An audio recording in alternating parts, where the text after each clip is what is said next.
오늘은 다니엘서 2장 24절부터 49절까지 말씀을 본문으로 해서 장래의 일은 이러합니다, 이런 제목으로 말씀드리기를 원합니다. 사람들은 장래일에 관심이 굉장히 많습니다. 그래서 선거철이 되면 정치인들이 점집을 굉장히 많이 찾는다고 하는데, 정치인들이 점집을 찾는 이유가 뭐겠습니까? 자신들의 장래가 궁금하기 때문에 점집을 찾는 것이죠. 또 입시철이 되면 입시생을 둔 부모들도 점집을 많이 찾는다고 합니다. 우리 자녀가 어느 대학에 가는 것이 좋은지, 어느 대학에 지원해야지 붙을 수 있는지, 이제 이런 것을 점쳐보는 것이죠. 미국의 트럼프 대통령은 내년에 있을 미국 대통령 선거에서 재선할 수 있을지 없을지 아마 거기에 대해서 굉장히 많은 관심을 가지고 있고, 또 그것에 대해서 굉장히 궁금해할 거라고 생각이 듭니다. 우리나라 국민들은 우리나라가 앞으로 어떻게 될지 여기에 대해서 굉장히 궁금해하고 있죠. 오늘 이 본문에 보시면 바벨론의 느부갓네살 왕도 자기 자신과 자기 나라의 장래에 대해서 굉장히 궁금해했던 것을 볼 수 있습니다. 본문 29절을 보시면 이렇게 되어 있습니다. 왕이여, 왕이 침상에서 장래일을 생각하실 때에 은밀한 것을 나타내시는 이가 장래일을 왕에게 알게 하셨사오며. 자, 여기 보니까 느부갓네살 왕이 장래일을 생각하고 있었다고 말씀을 하고 있죠. 왜 장래일을 생각했겠습니까? 궁금하니까. 과연 나의 이 왕국이 얼마나 오래 갈 수 있을 것인가, 이제 이런 것이 굉장히 궁금했던 거예요. 그래서 이제 그 장래일을 생각하고 있을 때 하나님께서 환상을 통해서, 꿈을 통해서 느부갓네살 왕에게 장차될 일에 대해서 보여주셨습니다. 그런데 그 나라의 지혜자들 중에 느부갓네살 왕이 꾼 그 꿈을 해석할 수 있는 사람이 한 사람도 없었습니다. 지혜자라고 하는 사람들이, 용하다는 사람들이 꿈에 대해서 전혀 알지도 못하고 당연히 해석하는 것은 또 더더욱 어려운 일이고, 그러니 이 왕이 대단히 화가 났습니다. 그래서 그 땅에 있는 모든 지혜자들을 다 죽이라는 그런 명령을 내리게 되지요. 그래서 졸지에 다니엘과 다니엘의 세 친구도 지금 죽을 운명에 처하게 되었습니다. 그때 다니엘이 하나님께 기도를 하게 되죠. 세 친구와 함께 간절히 기도를 했더니 하나님께서 다니엘에게 느부갓네살 왕이 꾼 꿈을 보여주시고, 또 그 의미가 무엇인지 하나님께서 다 가르쳐 주셨습니다. 그래서 오늘 이 본문의 내용은 다니엘이 이제 느부갓네살 왕 앞에 서서 꿈꾼 이야기를 해주고, 그리고 그 꿈에 대한 설명을 해주는 그러한 내용입니다. 그런데 다니엘이 꿈 이야기를 해주고 그 설명을 들려주기에 앞서 어떤 말을 했는가 하면, 자기가 꿈 내용을 말하고 또 거기에 대한 해석을 할 수 있는 것은 내가 뭐 똑똑해서라든가 아니면 내가 용해서가 아니라 내가 섬기는 하나님께서 가르쳐 주셨기 때문이라고 그것을 먼저 밝히고 있습니다. 27절 28절 보겠습니다. 다니엘이 왕 앞에 대답하여 이르되, 왕이 물으신 바 은밀한 것은 지혜자나 술갱이나 박수나 점쟁이가 능히 왕께 보일 수 없으되 오직 은밀한 것을 나타내시리는 하늘에 계신 하나님이시라.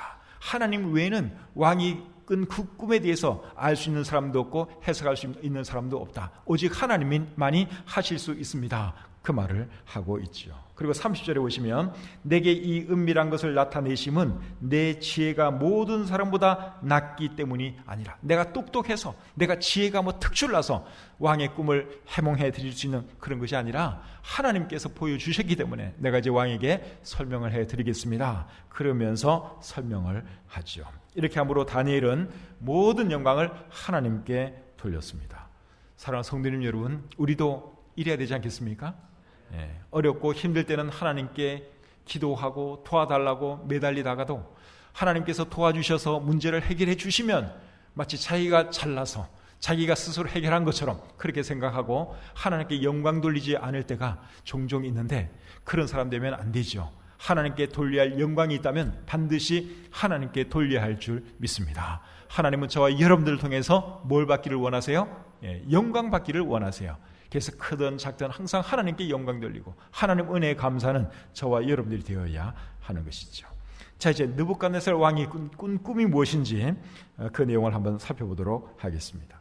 왕이 꿈에서 본 것은 큰 신상이었습니다. 31절부터 33절 제가 다시 한번 읽어보겠습니다. 왕이여, 왕이 한 큰 신상을 보셨나이다. 그 신상이 왕의 앞에 섰는데 크고 광채가 매우 찬란하며 그 모양이 심히 두려우니 그 우상의 머리는 순금이요 가슴과 두 팔은 은이요 배와 넓적다리는 노시요 그 종아리는 쇠요 그 발은 얼마는 쇠요 얼마는 진흙이었나이다. 자, 여기 보니까 느부갓네살 왕이 꿈에서 뭘 보았는가 하면 큰 신상을 보았습니다. 근데 그 신상을 만든 재료가 부위마다 다 틀려요. 그래서 머리는 금이고 가슴과 두 팔은 은이고 배와 넓적다리는 놋, 그리고 종아리는 쇠고, 그리고 발은 쇠와 진흙이 섞여 있었다고 여기 말씀하고 있죠. 그런데 큰 돌이 날아와서 신상에 발을 쳐서 부서뜨립니다. 자, 34절 35절 또 보겠습니다. 또 왕이 보신즉 손대지 아니한 돌이 나와서 신상의 쇠와 진흙에 발을 쳐서 부서뜨리매 그때에 쇠와 진흙과 녹과 은과 금이 다 부서져 여름 타작마당에 겨같이 되어 바람에 불려 간 곳이 없었고 우상을 친 돌은 태산을 이루어 온 세계에 가득하였나이다. 자, 여기 보니까 큰 돌이 어디서 날아와서 신상에 발을 쳐서 그 신상을 박살냈죠. 그렇게 했더니 그 신상의 재료들이 어떻게 됐다 그랬습니까? 타작마당의 겨처럼 바람에 불려 날아가서 흔적도 없이 다 사라져 버렸다고 말씀하고 있습니다. 그리고 신상을 부서뜨린 그 돌은 태산을 이루어 온 세상을 가득 채웠다. 그렇게 여기 말씀하고 있습니다. 여러분, 이런 꿈을 이제 느부갓네살 왕이 꾼 거예요. 이 꿈의 의미가 뭐겠습니까?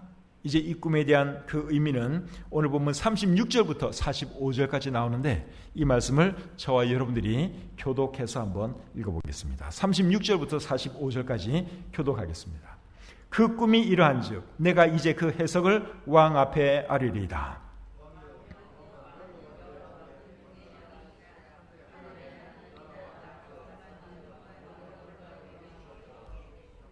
사람들과 들짐승과 공중의 새들 어느 곳에 있는 것을 막론하고 그것들을 왕의 손에 넘기사 다 다스리게 하셨으니 왕은 곧 그 금머리니이다.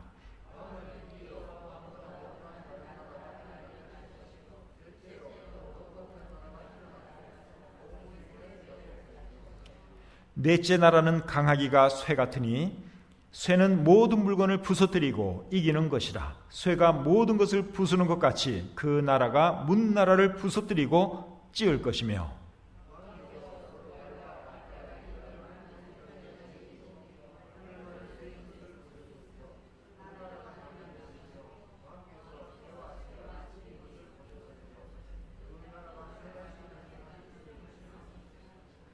그 발가락이 얼마는 쇠요 얼마는 진흙인즉 그 나라가 얼마나 든든하고 얼마는 부서질 만한 것이며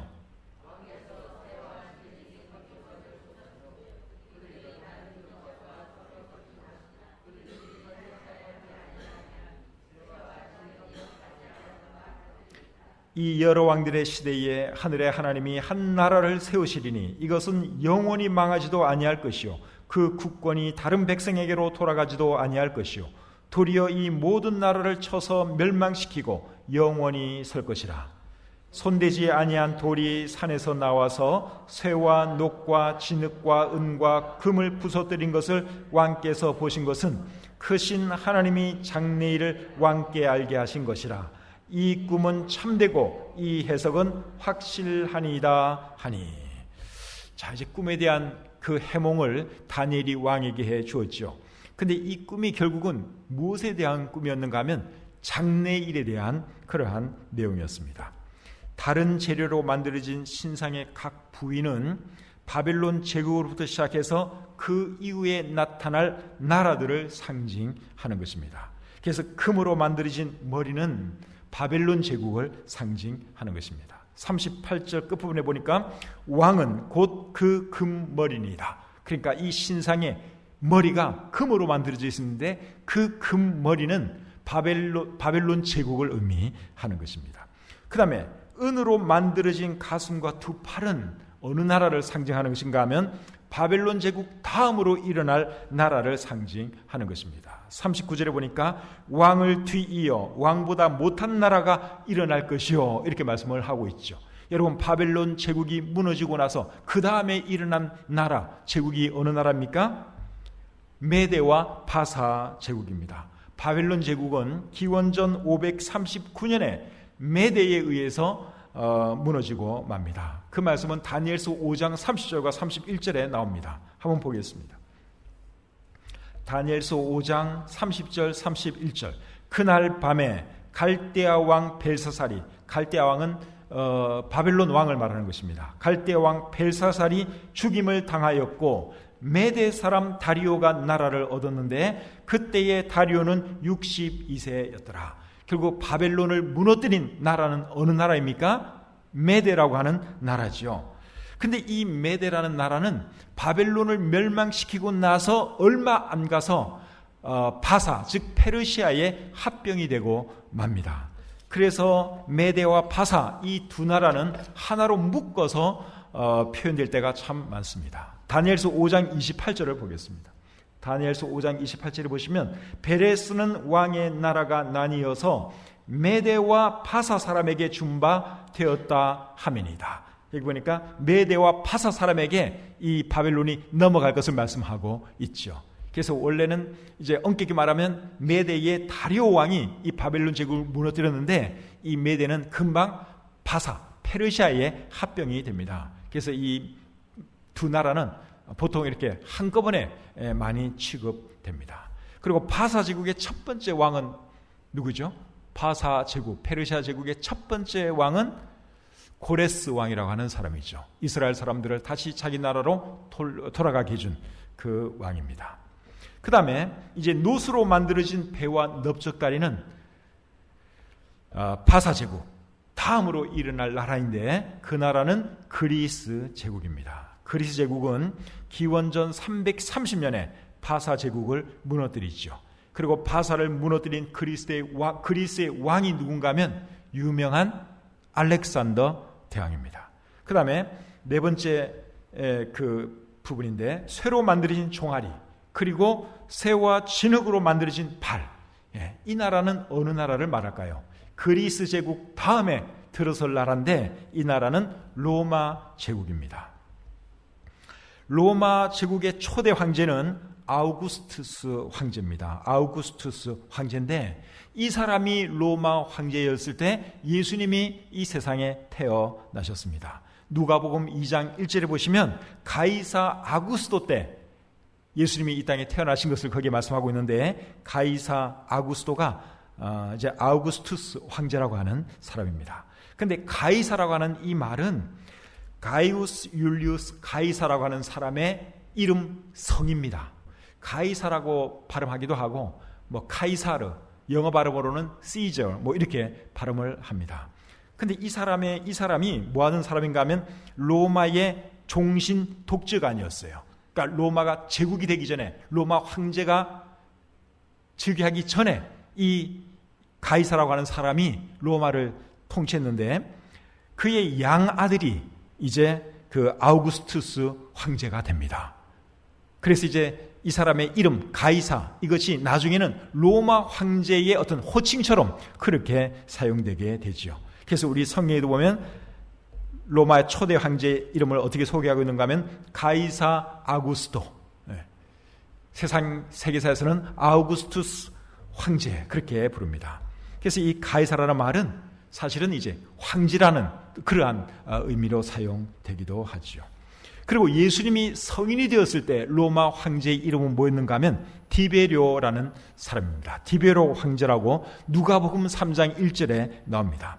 근데 우리 개역 개정판에서는 디베료 황제 이렇게 되어 있는데 헬라어 성경으로 보시면 그 황제라는 말이 가이사라는 말이에요. 디베료 가이사 이렇게 되어 있고, 그리고 누가복음 2장 1절에서 예수님이 태어났을 때 로마 황제는 가이사 아구스도. 그래서 가이사는 원래는 사람의 이름인데 성이었는데 나중에는 이것이 황제의 어떤 명칭처럼 그렇게 쓰이게 됩니다. 근데 여러분, 이제 여러 재료로 만들어진 이 신상이 결국 어떻게 돼요?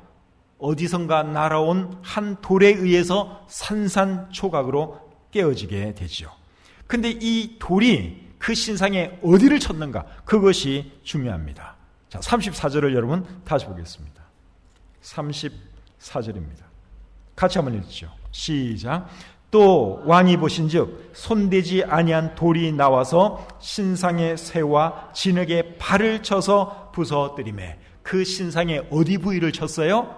발을 쳤다고 말씀하고 있죠. 그 발은 어떤 재료로 되어 있었는가 하면 쇠와 진흙이 섞여서 그 발을 구성하고 있었습니다. 근데 그 발을 쳐서 그 신상을 깨뜨려 버렸다, 이렇게 우리 성경이 말씀하고 있죠.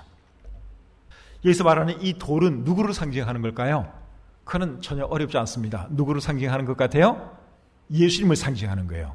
예수님을 상징하는 것입니다. 그리고 이 돌이 태산을 이루어서 온 세계에 가득했다 하는 이 말은 예수 그리스도께서 온 세상의 영원한 왕이 되셨다, 이제 그것을 보여주는 것이죠. 그런데 이런 일이 언제 일어날 것이라고 말씀했는가 하면 44절 앞부분에 보시면 이 여러 왕들의 시대에 돌이 날아와서 그 신상을 깨부술 것이다. 그 신상의 발을 깨트려서 그 신상을 결국 다 없애버릴 것이다. 그렇게 말씀하고 있습니다. 여러 왕들의 시대. 그러니까 오늘 이 본문에 나오는 이 신상의 발과 발가락이 새와 진흙으로 섞여 있었는데, 이 발가락이 사실은 무엇을 의미하는 것인가 하면 여러 왕들을 나타내는 것입니다. 그러니까 여러 왕들의 시대에 이제 이 돌이 날아와서 그 신상을 깨트린다, 그러한 뜻이죠. 근데 이 여러 왕들이, 열 발가락이 사실은 여러 왕들을 의미하는 것인데, 이 왕들이 화합이 잘 됩니까? 안 됩니까? 안 돼요. 왜냐하면 흙과 진흙이 섞여서 그 발을 지금 구성하고 있기 때문에 이거는 화합이 안 되는 것을 보여주는 것이죠. 자, 43절을 여러분 또 보겠습니다. 43절. 자, 같이 읽죠. 시작. 왕께서 새와 진흙이 섞인 것을 보셨은즉 그들이 다른 민족과 서로 섞일 것이나 그들이 피차에 합하지 아니함이 새와 진흙이 합하지 않음과 같으니이다. 그러니까 이 로마 제국 중에서도 이제 특별히 이 발가락 이 부분이 여러 왕들이 다스리는 시대를 말하는 것인데, 그 시대는 화합이 잘 안 돼요. 왕들끼리 서로 협조가 잘 이루어지지 않는 그러한 시대인 것을 말씀하고 있습니다. 그런데 여러분, 예수님께서 이 땅에 태어나셨을 때가 로마 제국 시대라고 제가 말씀을 드렸죠. 그런데 그때 로마 제국의 황제는 몇 사람이었습니까? 예수님이 태어나셨을 때도 로마 제국의 황제는 한 사람이었어요. 예수님이 돌아가실 때도 로마 제국의 황제는 한 사람이었어요. 그러니까 초대 황제 때 예수님이 태어나셔서 2대 황제 때 예수님이 십자가 달려 돌아가십니다. 그러니까 예수님이 이 땅에 오셨을 때는 로마 제국의 황제가 여러 명이었던 적이 없어요. 황제는 항상 한 사람이었어요. 그렇기 때문에 한 돌이 날아와서 신상의 발을 이제 깨부수는, 이거는 예수님께서 초림하셨을 때의 일을 말하는 것이 아니라 예수님께서 재림하실 때 있을 일을 여기에 기록하고 있는 것이다 하는 것을 우리가 알아야 합니다. 그렇다면 여러분, 로마 제국은 이미 멸망했는데 예수님이 다시 오신다고 해도 어떻게 그때가 로마 제국일 수가 있겠느냐, 그때가 로마 제국일 때가 아닌데 어떻게 그럴 수가 있겠느냐 하는 그러한 의문을 우리가 품게 됩니다. 그렇죠? 예수님이 이 땅에 오셨을 때는 분명히 로마 제국 때 오셨어요. 근데 지금 로마 제국은 이미 사라졌고, 그리고 예수님 오실 때하고 여기 여러 왕들이 다스리는 로마 시대하고는 이게 뭐가 맞지를 않아요. 그렇다면 이거는 다시 오실 때 이제 그런 상황이 벌어질 것을 말씀하고 있는데, 근데 지금 로마 제국이 이미 멸망한 지가 벌써 오래됐는데 이게 도대체 그러면 어떻게 이 일을 할 수 있겠느냐 하는 것입니다. 그런데 오늘 이 본문을 잘 보시면 오늘 이 본문 속에 힌트가 나와 있습니다. 오늘 이 본문에서 로마 제국을 상징하는 신체 부위가 어디입니까? 종아리와 그리고 발이에요. 맞죠? 근데 종아리는 뭐로 만들어져 있습니까? 종아리는 쇠로 되어 있고요. 발이 쇠와 진흙으로 섞여 있다고 말씀하고 있습니다. 그래서 이것은 무슨 말인가 하면 로마 제국은 로마 제국인데 두 로마 제국이 지금 여기에 소개되고 있는 것입니다. 종아리 부분의 로마 제국과 발 부분에 해당되는 로마 제국이 사실은 이게 다른 로마 제국인 것을 우리가 알 수 있죠. 그래서 철로 된 종아리 부분은 과거에 존재했던 로마 제국을 의미하는 것입니다. 그리고 철과 진흙으로 된 발과 발가락 부분의 로마 제국은 과거에 있었던 그 로마 제국이 아니라 과거 로마 제국의 판도 위에 세워질 새로운 로마 제국을 말하는 것입니다. 그런데 이 두 로마 제국 사이에 지금 엄청난 시간적인 갭이 있지요. 그런데 우리 성경에는 그런 예가 굉장히 많습니다. 이스라엘의 멸망을 예언하면서 미래에 일어나게 될 세상 종말에 대해서 말씀하기도 하고, 또 이스라엘이 회복될 것을 말을 하면서 나중에 세상 끝날에 이스라엘이 다시 회복될 것을 말하기도 합니다. 이제 그런 것이 예언서의 특징이에요. 그래서 여기 나오는 이 로마 제국도 두 종류의 로마 제국인데 시간적인 갭은 굉장히 큽니다. 과거 로마 제국, 그리고 나중에 예수님께서 다시 오실 그 즈음에는 또다시 그 로마 제국의 판도 위에 또 다른 로마 제국이 세워져 있는 그때에 이제 예수님이 오셔서 이 세상 나라들을 다 끝을 내게 하신다 하는 그러한 뜻이죠. 근데 제 생각에는 그 신흥 로마 제국이 지금 이 세상에 있다고 생각을 합니다. 그 신흥 로마 제국을 저는 뭐로 생각하는가 하면 EU, 유럽 연합이라고 생각을 해요. 유럽에 있는 여러 나라들의 이 연합체거든요. 돈도 같아요. 그러면 EU가 만약에 이 성경이 말하는 그 신흥 로마 제국이 맞다면 예수님께서 오실 날이 굉장히 임박했다 하는 것을 우리가 알 수 있죠. 그래서 오늘 이 본문에서 한 돌이 신상의 발과 발가락 부분을 쳐서 이 세상의 역사를 끝을 내는데, 이것은 무슨 말인가 하면 예수님께서 신흥 로마 제국 시대에 재림하셔서 인류 역사를 끝내고 하나님 나라를 이제 시작하신다, 그러한 의미가 되는 것이죠. 요한계시록 11장 15절 말씀을 한번 보겠습니다. 요한계시록 11장 15절 말씀 제가 한번 읽어드릴게요. 일곱째 천사가 나팔을 불매 하늘에 큰 음성들이 나서 이르되 세상 나라가 우리 주와 그의 그리스도의 나라가 되어 그가 세세토록 왕노릇 하시리로다. 자, 이 말씀은 이제 예수님께서 지상 재림하시기 직전의 상황을 지금 말씀하는 거예요. 근데 뭐라 하는가 하면 그가 세세토록 왕노릇 하시리로다. 예수님이 재림하시기 얼마 전에 이제 천사를 통해서 이런 그 공고를 내는 것이죠. 그 다음에 요한계시록 19장 14절부터 16절까지 말씀 또 보겠습니다. 요한계시록 19장 14절부터 16절. 하늘에 있는 군대들이 희고 깨끗한 세마포 옷을 입고 백마를 타고 그를 따르더라. 그의 입에서 예리한 검이 나오니 그것으로 만국을 치겠고 친히 그들을 철장으로 다스리며 또 친히 하나님 곧 전능하신 이의 맹렬한 진노의 포도주 틀을 밟겠고 그 옷과 그 다리에 이름을 쓴 것이 있으니 만왕의 왕이요 만주의 주라 하였더라. 예수님께서 지상 재림하시는 그 모습을 지금 여기서 말씀하고 있는데, 그 다리에 뭐라고 썼어요? 만왕의 왕이요 만주의 주라 하였더라. 그래서 예수님이 다시 오실 때 만왕의 왕의 모습으로 이 땅에 오십니다. 그 다음에 요한계시록 20장 6절에 보시면 또 이렇게 기록되어 있습니다.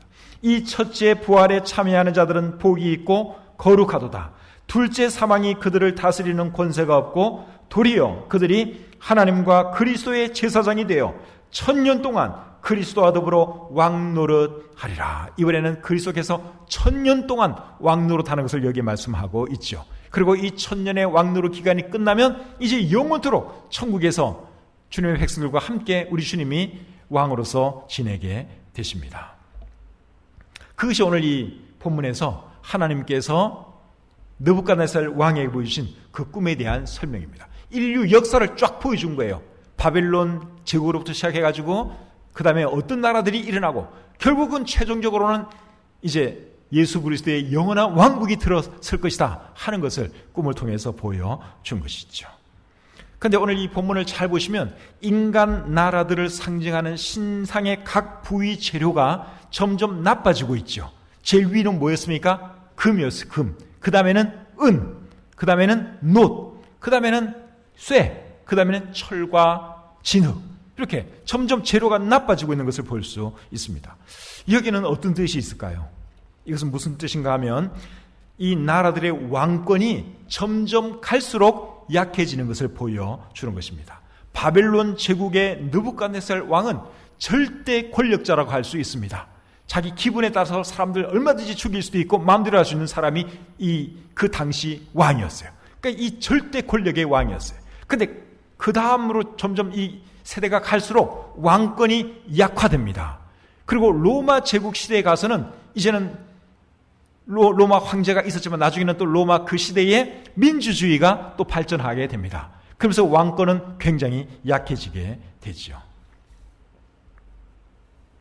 그럼에도 불구하고 로마 같은 경우에는 굉장히 강한 나라였습니다. 그래서 로마를 상징하는 재료가 뭐였느냐? 철이에요. 철. 철은 여러분 금보다 같지는 못하지만 더 강합니다. 맞죠? 이 철이 금보다 강하고 은보다도 강한 거예요. 놋보다도 강한 거예요. 그러니까 왕권은 점점 약해지지만 나라는 굉장히 센 그런 것을 지금 보여주고 있는 것이죠. 40절 말씀을 여러분 다시 한번 보겠습니다. 본문 40절. 넷째 나라는 강하기가 쇠 같으리니, 넷째 나라가 로마 제국을 말하는 거죠. 로마 제국은 강하기가 쇠 같으리니 쇠는 모든 물건을 부서뜨리고 이기는 것이라. 쇠가 모든 것을 부수는 것 같이 그 나라가 문 나라를 부서뜨리고 찌을 것이며. 그래서 이 로마 제국은 쇠로 묘사되고 있는데 왕권은 그 전에 바벨론 제국이나 이런 나라 비해서 못했지만 굉장히 강한 나라였습니다. 그래서 수많은 나라들을 삼키고 점령하고 그렇게 했죠. 근데 신흥 로마 제국은 그렇게 강하지를 못합니다. 신흥 로마 제국의 재료는 뭐로 묘사가 되고 있어요? 발 부분이 쇠와 진흙. 그러니까 이거는 강한 것이 아닙니다. 근데 그 신흥 로마 제국의 그 시절에 예수님께서 다시 오신다 하는 것이죠. 꿈 내용 다 이해가 되셨죠? 이것이 느부갓네살 왕에게 보여준 하나님의 어떤 인간 역사, 그 파노라마라고 할 수 있습니다. 그래서 다니엘이 이렇게 꿈을 잘 해석을 해줬더니 느부갓네살이 어떻게 합니까? 46절부터 49절 보겠습니다. 46절부터 49절. 이에 느부갓네살 왕이 엎드려 다니엘에게 절하고 명하여 예물과 향품을 그에게 주게 하니라. 왕이 대답하여 다니엘에게 이르되 너희 하나님은 참으로 모든 신들의 신이시요 모든 왕의 주제시로다. 네가 능히 이 은밀한 것을 나타내었으니 네 하나님은 또 은밀한 것을 나타내시는 이시로다.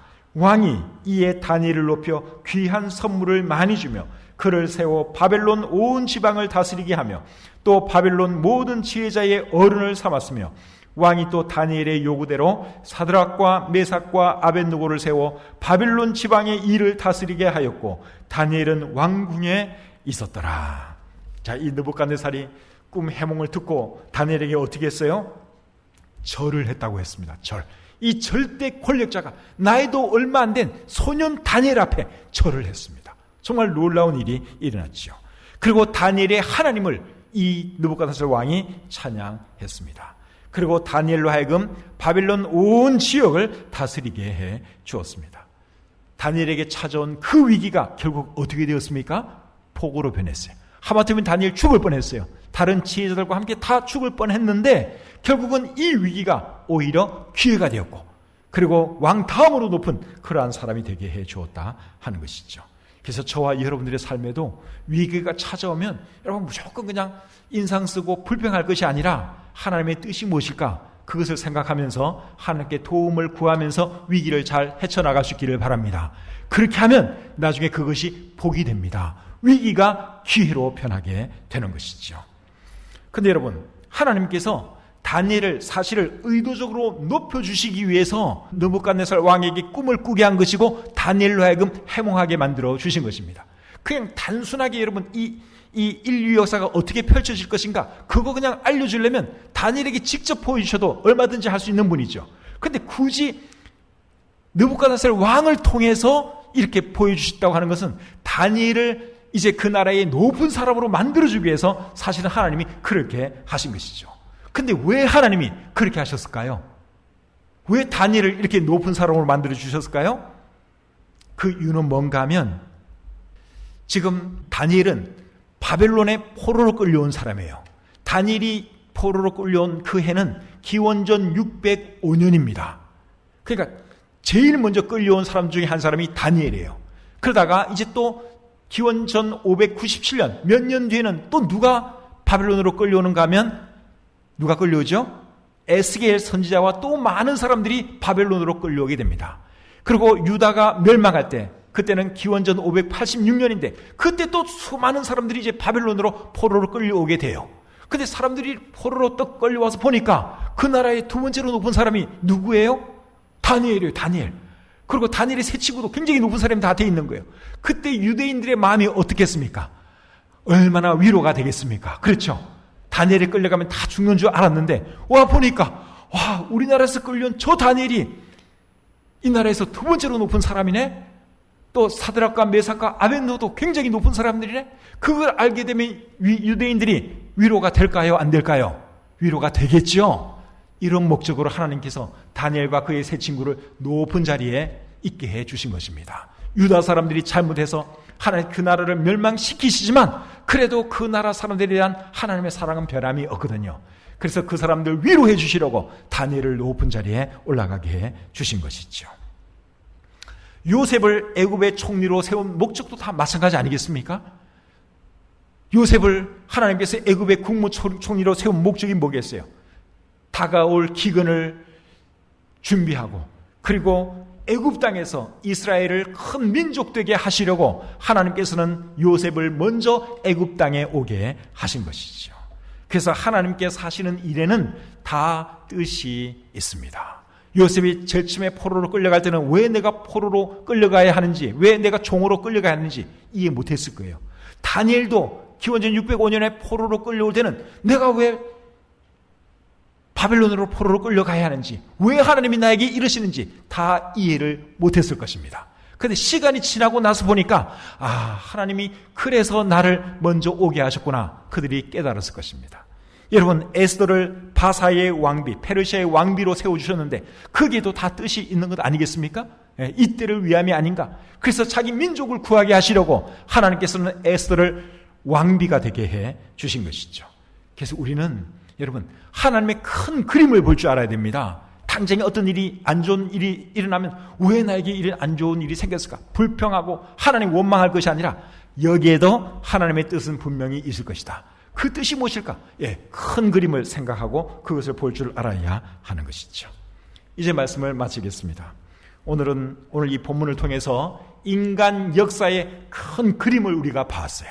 바벨론 제국 시대로부터 어떤 나라가 일어나고 사라질 것인가? 우리가 그 역사를 쭉 봤어요. 바벨론 제국이 무너진 데는 어느 나라가 들어왔죠? 메대와 바사, 페르시아 제국이 들어왔고 그 나라 뒤에는 그리스 제국 다음에는 로마 제국, 그리고 과거의 로마 제국 다음에는 이제 예수님 오시기 직전에는 신흥 로마 제국, 그리고 그때 예수님께서 오셔서 인간 역사는 끝이 나게 되고 예수님의 영원한 나라가 이 땅 위에서 그리고 천국에서 영원토록 지속될 것이다 하는 것이 오늘 이 본문에서 하나님께서 우리에게 보여주시는 그 큰 그림입니다. 큰 그림을 보니까 우리가 살고 있는 이 시대가 지금 어느 시대에 해당되는 것입니까? 신흥 로마 제국 시대라고 볼 수 있죠. 이유가 신흥 로마 제국이라면 예수님께서 오실 날이 굉장히 임박한 때를 우리가 살고 있다 하는 것을 우리가 알 수 있습니다. 언제 오실지는 정확하게 알 수 없지만 언제 오시더라도 반갑게 맞이할 수 있는 저와 여러분들이 되시기를 우리 주님의 이름으로 축복합니다. 구독과 좋아요, 알림 설정 잊지 마세요. 강효민 목사님의 다니엘서 강해 설교집 장래일은 이러합니다를 구입하기 원하는 분은 기독교 서점이나 인터넷 서점에서 구입하실 수 있습니다.